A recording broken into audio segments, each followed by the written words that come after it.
On this particular day, some time after the Govardhan pastime took place, and many beautiful pastimes are described after the Govardhan pastime in the Bhagavatam, especially the Rasa Leela.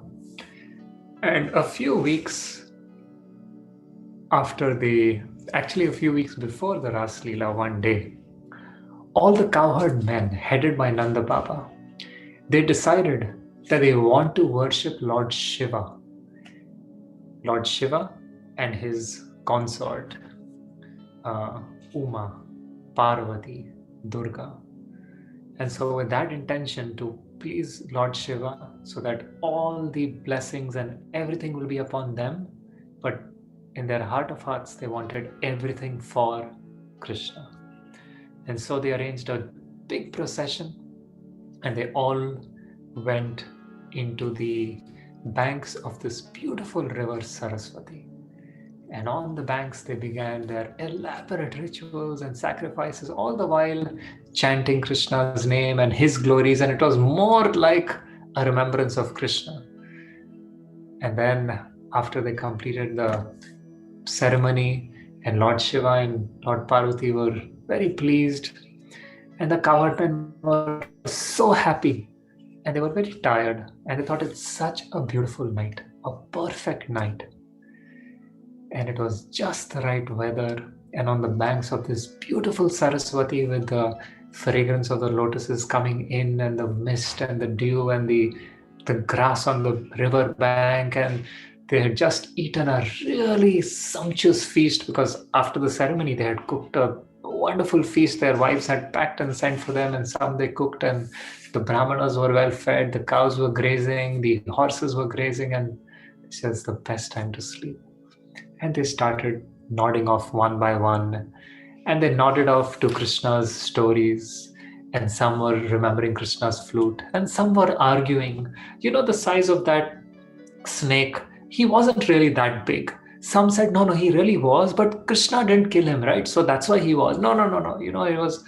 And some were talking about, oh, you remember that day, this boy is so naughty and he came into our house and my wife tells me all our pots are smashed, and I go and tell Nanda Baba and he doesn't agree, and when we call Krishna, he's just making this innocent face which completely captivates our hearts and makes me feel guilty for complaining about him, and I don't know what magic this boy has over us, and all over little whispers and talks about Krishna, and one by one they dozed off and fell asleep. And as they were having wonderful dreams and sleeping, and everyone was so blissful, and then suddenly Nanda Baba woke up with a loud shout, and the whole community woke up. What happened?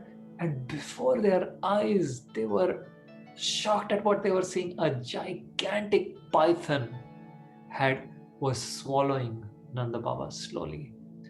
And once a python grabs onto its prey, there is no escape. He just slowly, bit by bit, swallows more and more until the entire prey is inside its body. This was a huge python, and it had swallowed up to Nanda Baba's waist.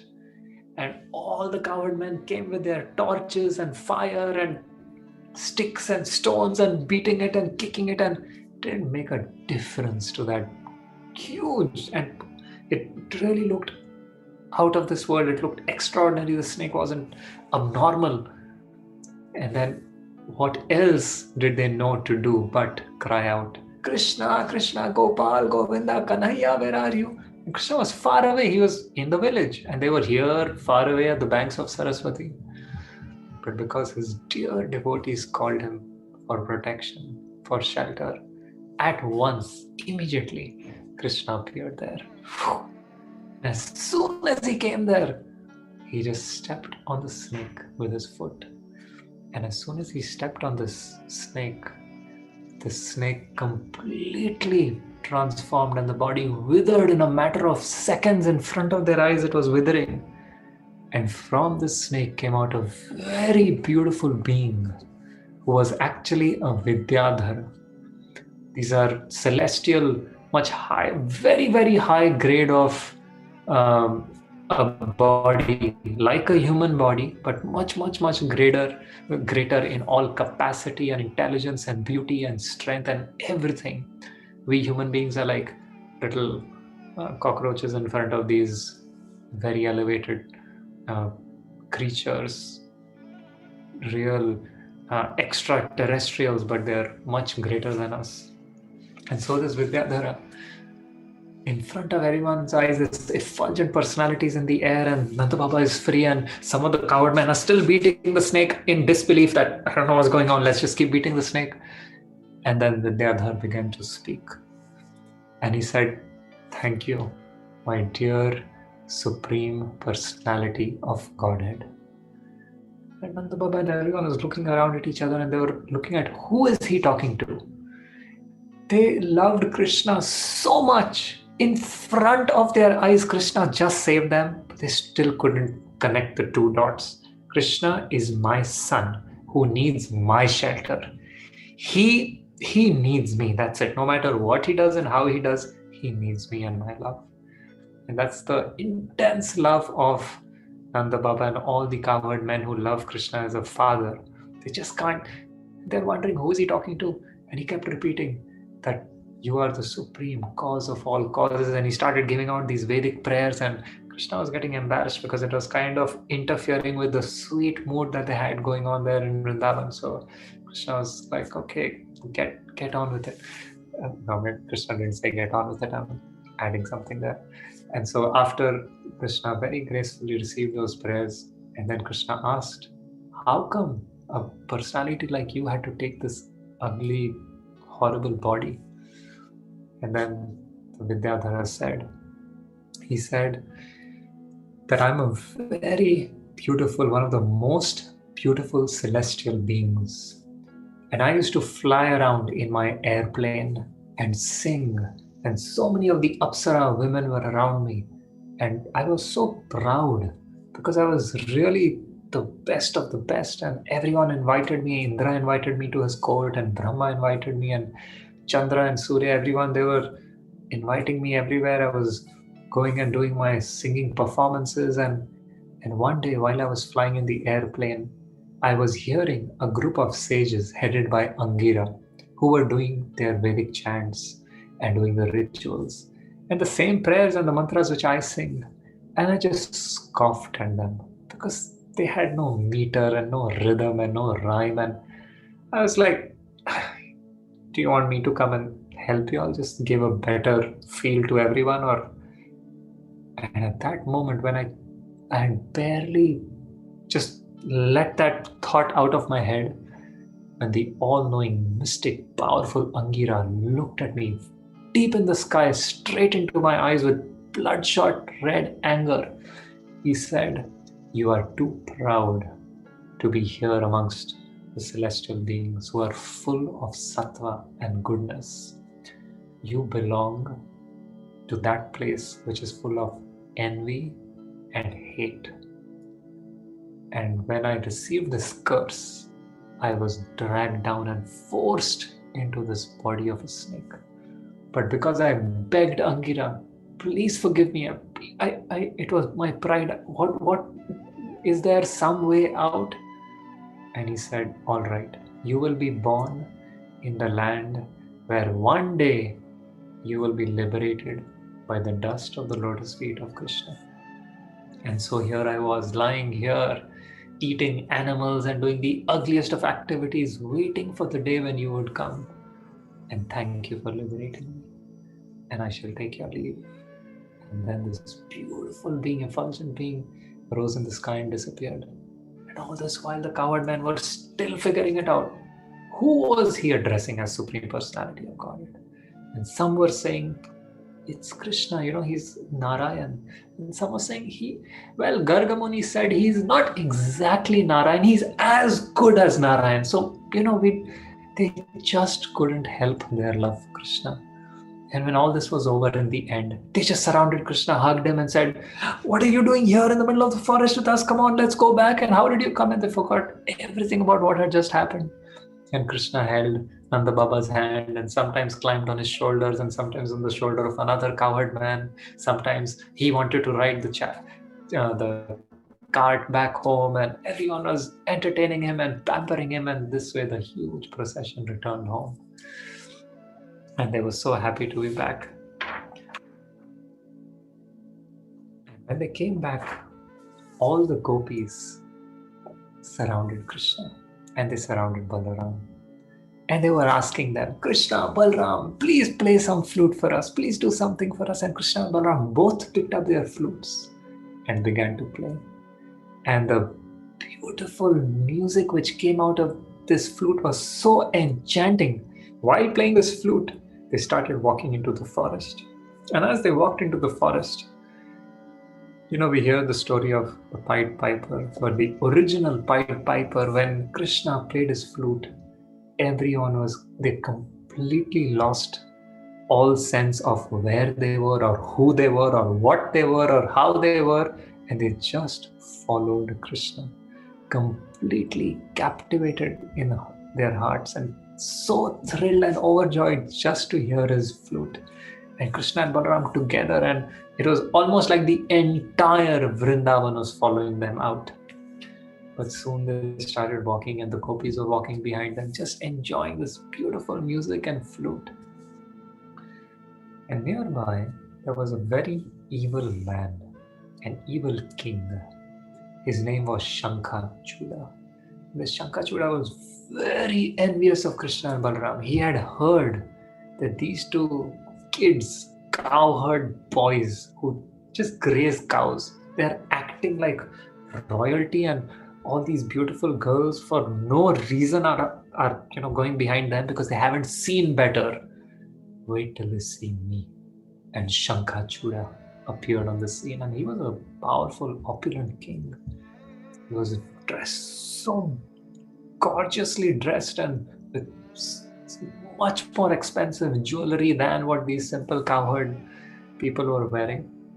And soon, one by one, he started herding the girls away. And Krishna and Balaram were wondering what's going on. He just came and started taking them away. And then the girls, they cried out, Krishna, Krishna, save us, save us. And Shankachuda got bewildered because he was wondering, they should just naturally want to come with me. What do they want to do with these village boys? And when that didn't happen, Krishna said, Balaram, you take care of the gopis. I will take care of Shankachuda. And then he started following Shankachuda. And Shankachuda got so scared because he did not see, as Krishna says in the Gita, either you see me in this beautiful two-handed form or you see me as death. And that's what Shankachuda saw, death personified following him. And he started running for his life. And Krishna was just walking casually behind him. And Krishna caught him. And he was struggling, he was perspiring, he was so fearful, his pupils dilated, death personified. And Krishna gave him one blow and sent him to the abode of death. And he had a very beautiful jewel which Krishna brought back and presented as a gift to Lord Balaram. And in this way, all the gopis rejoiced and they were so happy. And Krishna is very intelligent. He knew if he gives this jewel to any of the gopis, it's going to cause a rivalry. And so he thought, easy, I'll just give it to Balaram and that solves all my problems. He has to take care of who he gives it to, but for now. And so Krishna was very happy, and all the gopis again, Krishna and Balaram played their flute and brought them all back to Vrindavan. In this way, all the cowherd men and women, everyone was so thrilled, so excited. Now towards the end of Krishna's stay in Vrindavan, which is the last few pastimes we'll discuss today and on Wednesday, one day when it was about twilight, at that time a beautiful moon was about to rise, the sun was just setting, and it was such a perfect weather. And all the Brajvasis, that was the time, the confluence of all the residents of Vrindavan, because The men were coming back from the pastures, the boys were returning, the women who had, some were in the fields and some were taking out milk, some were doing their work, they came outside the home to welcome them. And the elders were already sitting outside. Some people had put out a little market, some had done. So it was a beautiful confluence of everyone. And the confluence was surrounding, the waves of the confluence were around Krishna and Balaram, surrounding them and looking at them and asking about them and talking about them. And at that time, till now, Vrindavan was not too disturbed by too many demons. A few had come, but not too many. Most of them were dealt by Krishna and Balaram in the pastures. But today, there was a loud snorting sound, like a really giant.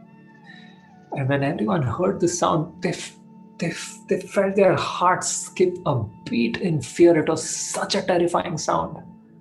And instinctively, everyone, wherever they were, they held on to whatever was nearest and they cried, Krishna, Krishna. And all these gopis in this beautiful painting, they were standing next to tamal trees. And these trees have the exact color of Krishna, which is dark in complexion. And they grabbed onto those trees and said, Krishna, Krishna, save us. And here was standing this gigantic bull. He was so huge and ferocious. It was as though his horns were touching the clouds. And he was snorting and he started digging up the entire earth with his hooves and horns and his breath. And he was passing urine and dung all over Vrindavan and just destroying the entire land and completely upsetting everything and destroying some settlements and destroying the banks of the rivers. And he was just creating such a terrifying chaos. Everyone was so scared. And Krishna was right there. And Krishna got really upset. Sometimes Krishna had a good time playing with these little toys which comes us sent here and there, but sometimes he got upset because they disturbed his devotees. And now Krishna was really upset with this bull. And he said, I'm going to teach this bull such a lesson. And not only that, I'm really upset. And Krishna taunted this bull. And he came right outside in front of everyone. And he put his arm casually on the shoulder of his friend. And he said, so, you little calf, where are you coming from? And what do you want? This voice of Krishna was so beautiful and so pleasing to everyone. But to the ears of this bull, they were like thunder, which was hitting the bull in the chest. And the bull was wondering, who is this little child with such power? And the bull snorted Arishta Sur. His name was Arishta. He snorted and shouted and he gave out a loud moo.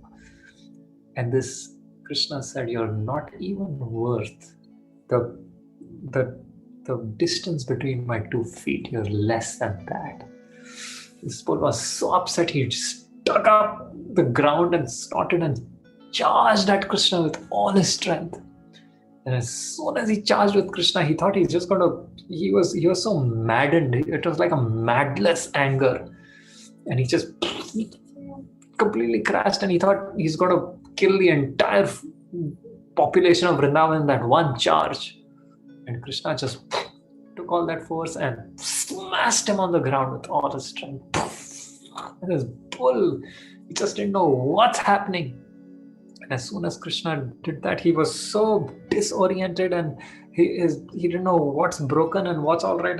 But his anger was he was so angry again in a mad frenzy. He got him and again he charged at Krishna. Now Krishna was upset. Krishna didn't want to play anymore.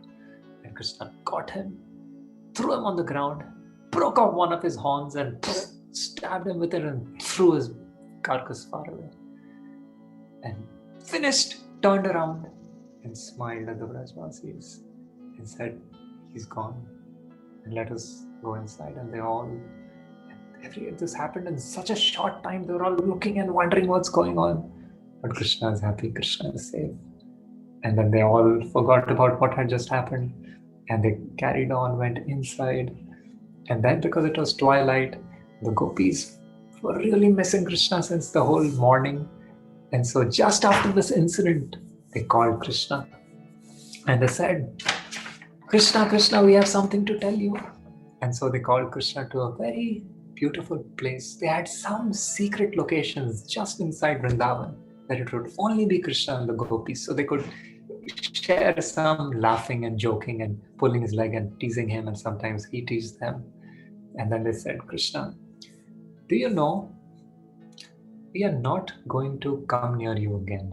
Krishna said, why? What did I do? I just saved you all from a bull. He said, exactly. Whatever that was, after all, you killed a male cow, and the cow is holy.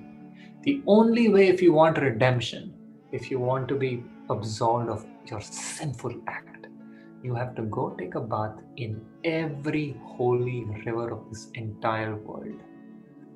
And they all laughed. They were trying to tease Krishna and pull his leg and make him feel bad. And Krishna laughed too. He said, really?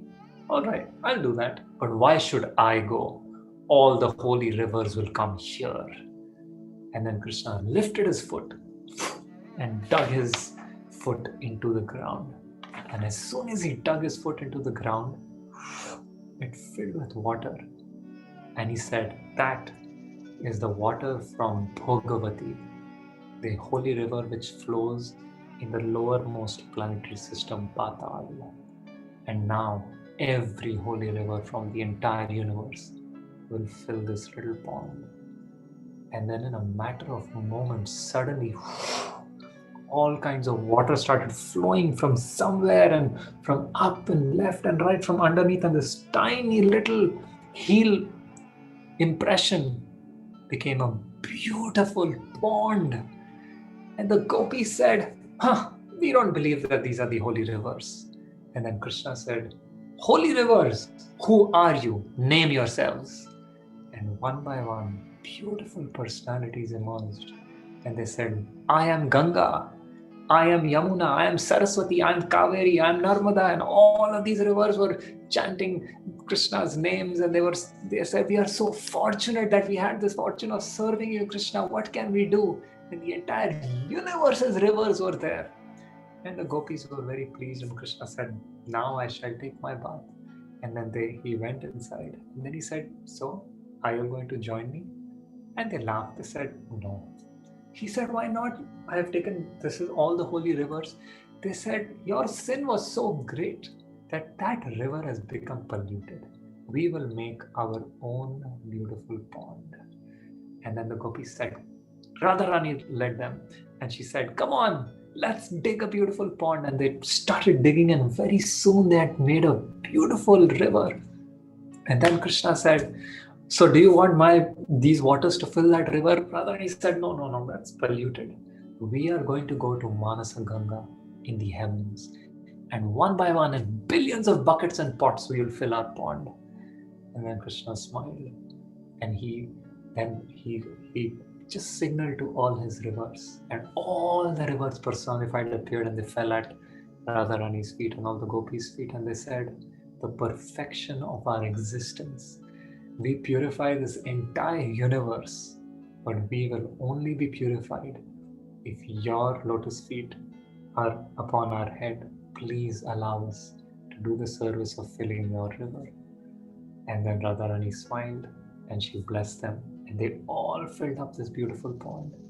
And these two ponds are called Radha Kund and Shama Kund, in which so many beautiful pastimes took place. And still today, these are the holiest of holy places on the bank, along the Govardhan Hill, and millions and billions of pilgrims go here every year.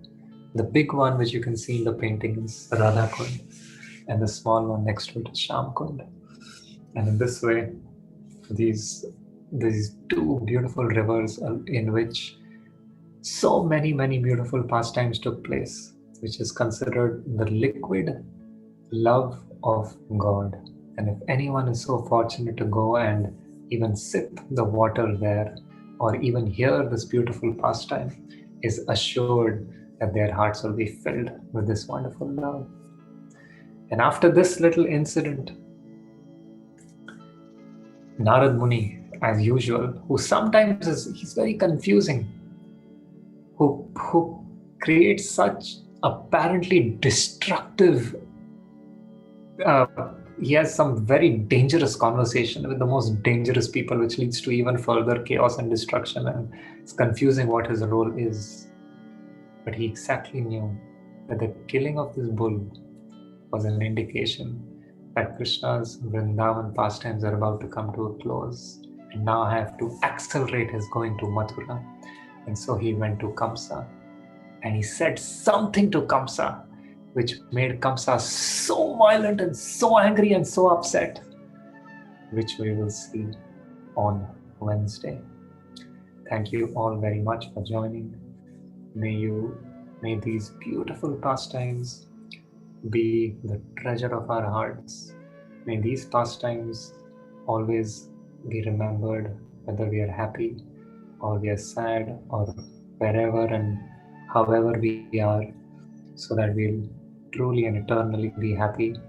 And these pastimes are always going on in some universe and always in the spiritual sky. So when we hear these pastimes and remember them, we are actually in them and taking part in them and seeing them before our eyes.